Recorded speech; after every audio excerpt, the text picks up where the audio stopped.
Let's start in 3, 2, 1. I Richy's wouldn't pay real. full admission. Kind of Richy's weird, real. and this film does not do Richy's that at real all. talk. Hey everyone, welcome to this film segment called Richy's Real Talk, where we discuss and review films on this portion of the channel. Thank you, Sen, for having me have my own little segment. I can't wait to review a movie that I watched yesterday called Heaven Knows What. So I never heard it before, so I hope it's interesting, man. You know how your bro does with independent film. Not a big fan of independent films, so yes, and I am the opposite of what Sen wants. I mean, I watched Baywatch just a couple days ago, and I thought it was gonna be good, but man, it was pretty bad.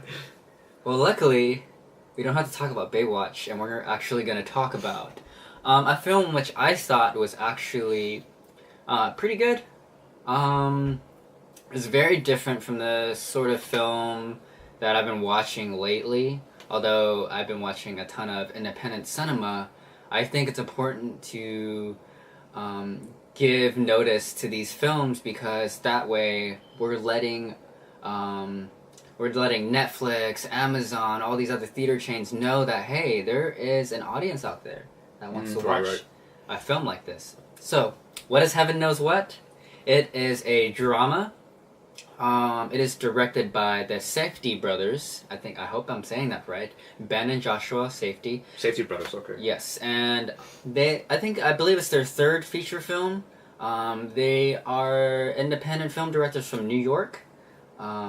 This film is based lightly off of the life of Ariel Holmes, who is an up-and-coming independent actress herself.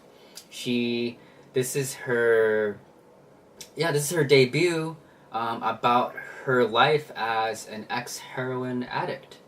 She was homeless, and it's a very inspiring story. These directors found her on the subway in New York. Okay. And they just looked at her, and Joshua, I believe, talked to her, and he looked at her, and he felt like she had this endearing presence. This just the look of her eyes. She has these like big, wide eyes, and she's this girl who succumbed to drugs at a very early age. Okay. When she was 12 years old, that's when she first started smoking crack, and it's just a very harrowing and daunting story that kind of touched me. I've known people that have been addicts themselves. You've probably walked past by these people every day, depending on where you live. You don't even wonder, hey, where do they come from? Why are they homeless? It takes place in New York, like I said. Ariel Holmes, she plays a fictionalized character of herself named Harley, and Harley is in love with this other druggie, or you can maybe not. they drink alcohol and okay. do other sorts of drugs, LSD, heroin, all that fun stuff apparently. Right. She is in love with this other druggie. His name is Ilya, and he's played by he's actually probably the only known actor on this film. Mm-hmm. His name is Caleb Landry Jones. He was in Get Out. Yeah. I know He him. played He's cool. He played the brother in Get Out, but he plays this asshole, not really redemptive character. I thought that, hey, this might not be that movie where it is a traditional Hollywood film where, hey, we're gonna give this character some redemptive qualities. Right. And this film does not do that at all. It's straight-laced. It's very, very realistic. It's genuine. It's honest. It is relentless in the way it's portraying Ariel Holmes as Harley and Ilya as Caleb Landry Jones as Ilya. Uh-huh. And their relationship is so abusive, just very unhealthy for her. Oh, so they're together. They're a couple. Yes. Okay. Early on, or how much detail you wanna? Yeah, it's very well established early on that they are together, and But you can see that this relationship is very destructive and chaotic for both of them. And it's her journey as a person to try and outgrow that and try and progress. And I believe it is definitely it's a calling card for her to break out of that lifestyle. Okay. Although I know that some parts of her life she did not choose. You know, she did not choose to be on drugs at an early age. She did not choose that. But she, I read in a Vulture interview or article about how they found this girl, and it's just, I don't know. There's something about this film that is so honest, and it doesn't sugarcoat anything. And that's just what I liked about this film. The cinematography is a bit gloomy and gray. There's a lot of extreme close-ups. Very abstract, I guess, in a way. It's not too abstract. There's not like Dutch angles or weird like film shots. It's just it is the way they portray New York as a character. They do it brilliantly.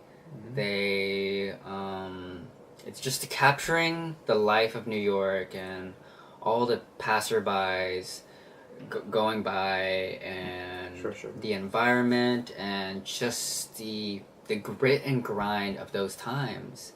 And the director said that all the drug use in the film is a metaphor for their relationship. Oh, okay. Because when you're in love, you do crazy things, right? Oh, fuck yeah, dude. You become obsessive. You like, look at me like that, bro. Right. I feel like we've all been there at some point, right? Whether it's lust, love, you have a crush, anything, you just start to become so obsessive that it becomes unhealthy. It becomes illogical, and you wonder yourself, like, why is this girl with this guy? Like, she knows that he's such a piece of shit to her. But she can. There's a scene in the movie where she just says that she cannot help that she loves him. She cannot help that she's in love, and that's not something that some people could understand. Right? Okay. And there's just several segments in the film where she's just doing drugs just to get by. Like, anytime he does something bad, it just leads her to a darker path. Although the film is relentless, there are some moments, some levity, where you get to examine the characters and observe the people in her life, and you're wondering, like, wow, I can see these people, like, somewhere in my life. You know, so maybe you know somebody that it's kind of like that, you know? There's a character named Mike. He's kind of a rapper, he's a drug dealer, he's a hustler. Okay. I can totally imagine people that I might have known in that lifetime. The performances are so good. I couldn't really pinpoint anything bad about the movie acting-wise. I think Ariel Holmes is a future star. The fact that she has such an underdog story, I love underdog stories. I mean, I think everybody Rudy, does. Rocky, come on now. The fact that she had a homeless life, and she even said in Vulture that kind of lifestyle for her was what she was used to. It was like an adventure for her. She's only 19 years old, or she's portraying herself as a 19-year-old in this film. Today she's like 23, 24. She's still very young. She's close to my age. And just trying to imagine, like, wow, it's such a different step for her to have new responsibilities, being an actress, being coveted by Hollywood potentially now. I love how quiet and subdued her character was. Okay. Although that doesn't define her. At some points she has this internalized rage where it just bursts, and you're like, whoa, where did that come from? Like, probably stemming from all of that pent-up aggression that she had, you know, from her past. And I really felt like that is her. That is who she is. She really embodied this role. And there are other parts of the film where you just don't know where the story is going. You don't even know if there is even a story. And that's what I liked about it. I think that it's not in your face about what it's supposed to be about. Okay. in some ways they kind of glamorize and romanticize their relationship because for every moment there's some abuse emotionally and physically. You'll get this intimate moment between them, the two, Sure. and they're just like laid out on the street, just like on top of each other, just like it's not sexual or anything. It's just very sensual, just very intimate, and you're just wondering like, people don't do this, right? On the street, just laid out there. I think it's. I agree with the directors. It's a very metaphorical for their relationship. It shows the ups and downs of love. It's not a romantic film, I wouldn't say. It's more a drama. Okay. Sounds like, I mean, first time you said about the couple, you know, being on drugs and abusive. First thing that popped in my mind is Romeo and Juliet. Like, you know, right? Okay. Romeo and Juliet. Now, is this the modern day Romeo and Juliet, bro? You know what? I'm asking that. That is a very good question. Yeah, you can really know. I could do that now. Wow. That. And also, I want to ask you, what's going to entice me to watch this film? You know, because you guys know that I'm not really a big an indie guy. You know. I think this is a film that is for independent filmmakers, for film lovers, people who aren't able to work their way up the mainstream right away. This is definitely low budget. The film didn't even make a lot of money at all. But yeah, but some of the best films do, you know, are critically praised, but yeah, you know, and not watched by a lot of people. And to your point about the whole Romeo and I didn't Juliet thing, I can totally see that. Except this film is more of a gritty version of that. I didn't even think about that. Oh, I thought you were going to mention that, but I was like, threw me for a loop. It's interesting because Harley, the way she is dressed is not glamorized at all. She is dressed in all black. Her hair is unkempt. Her face is just, she's not caked up. She's all natural. And it's just, she has that quality about her that makes her likable even though she does some bad things. Right. Just like we're human beings. We do bad things sometimes. She steals, she drinks, she does drugs, she does all these things that you don't agree with, yet you're kind of rooting for her to get better. To just make it out of this life. It's not supposed to be a feel-good film where, like, in the end you're like, oh, I'm so happy she got sober. I'm so, like, happy, like, that she got out of that relationship or whatever. No spoilers, but, it's just a film about life. A film about, it's very taboo in a way that not a lot of films are about people who are on drugs, or about addicts, about people who struggle in life. Mm-hmm. That's what I like about this film. It's not perfect. There are some transitions and there are some specific scenes where I didn't feel like it should have been in the film. Mm-hmm. I did like the way that the film opened up with some electronic ambient like music. Oh, heck yeah, I love that. Yeah. I like stuff too. The soundtrack is good. Okay. It almost makes you wonder, like, oh, maybe this is how it's like in the perspective of a druggie. You know, the kind of music that they would listen to, the disorienting shots sometimes. It's not too disorienting, but just very close-up shots sometimes. Wish there were more wide shots of the environment, of the setting. I think that's part of the film's detriment is that although it films the streets of New York very well, very nicely, it's not a beautiful film to look at. It's very like dirty and grimy. Okay. But when they show indoor shots or indoor settings, it's not as well realized, I felt, but it's fine. I kind of understood where they were at the time. Okay. The performances are great. I totally see. I was seeing this more as like they could be the future Joker and Harley Quinn. And I think maybe that's why her character's name is Harley. Oh, okay. Because she is kind of volatile. She is polarizing, and Ilya is just a straight up sadistic bastard. Okay. Like, he is just a method actor, and I can totally see him as the Joker. So if you producers out there are looking for the next Joker after what's his name? The guy from Suicide Squad, yeah. I forgot his name too. It wasn't that memorable. Now thinking back, I know him. I don't know him personally, but I Jared know Leto. Jared Leto. Yes. Yes, rock star actor. I think Caleb Landry Jones could take up the mantle of the Joker one day if they decide to look his way. He was in X-Men also. I forgot. He was in X-Men First Class. Okay. Yeah. Overall, this film is a film from somebody like me that wants to get into independent filmmaking, and I would give it for a rating, I would give it around a 7.5, maybe a light 8. Okay. Definitely worth a watch. If you have Netflix, watch this film. Definitely give it your time and your view.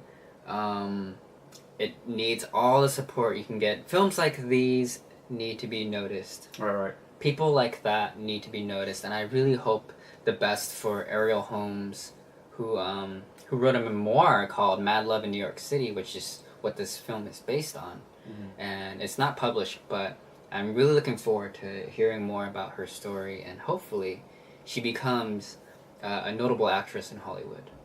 Okay. So that is my take on Heaven Knows What. Check it out. Tell me if you like it or not like it. It's not for everybody. It's definitely more of a film that adheres to older film classics, probably of the 50s, 60s, and 70s in the way it's filmed. So, yeah, would you be interested in seeing a film like this, Sen? I know an independent film is not your thing. What do you think? Yeah, I think so, because Romeo and Juliet, I like the story growing up, and it seems like what you're telling me about New York City is very modern, right? It's a modern day. It's a modern day film. Modern day film. I like that. I like Caleb. I always liked him. He's pretty cool. I'll definitely check it out. I probably won't rent it on Redbox, but if you brought it over, if I could get it for free stream. Yeah, it's Netflix. You got Netflix, right? Yeah. So it's on Netflix. It took very me a while. Easily accessible. It took me a while. I got eventually to Moonlight, like you said. It took me a while. I did not like it at all. But whoa, you did not like Moonlight? No, I did not like Moonlight. Wow. But yeah, I'll give it a shot. If it comes out, and I'm gonna do my research and see what other people say about it too. Yeah. I'll definitely give it a shot. It sounds interesting. I like the whole aspect of them. In this turmoil of hate and love, seems like, with drugs and abuse, and her just trying to figure out her own path and life, and the whole artsy, the way it was shot in New York City. Mm-hmm. I think that's enough for me to watch it. I wouldn't go on my way, but if it's on streaming or you brought it over, I'll definitely check it out. Yeah. I mean, if you have Netflix or anything like that, watch this movie. I would probably watch it again just for the film aspects of it. And yeah, that is it for my review. Definitely give it a positive one. Hopefully the next time you see the both of us, we'll be reviewing Wonder Woman. I know that I'm not always going to be doing horror or independent films. I'm also a little bit nerdy myself. I love superhero movies. And Wonder Woman reviews came out today, and I'm excited because it's getting generally favorable reviews, and I cannot wait to see it and for us to review it. I know, I'm excited about that one too. So, yes, thank you for watching my segment. Thank you, Sen, for letting me have my portion on your channel. Hopefully you guys like this part. If you don't, please let me know, and if you do like it, tell me what you do like, and how can I improve. Yes, like and subscribe to our channel. Definitely, if you like movies, tweet out this video, put it on Facebook or wherever you can. Talk about the Asian Gamer Bro show. We're going to have it on Sunday, 10 a.m. Tomorrow morning. You guys should check it out. And then you're going to see this video on Saturday morning. So look forward to doing more reviews and to see you guys again next time. Later.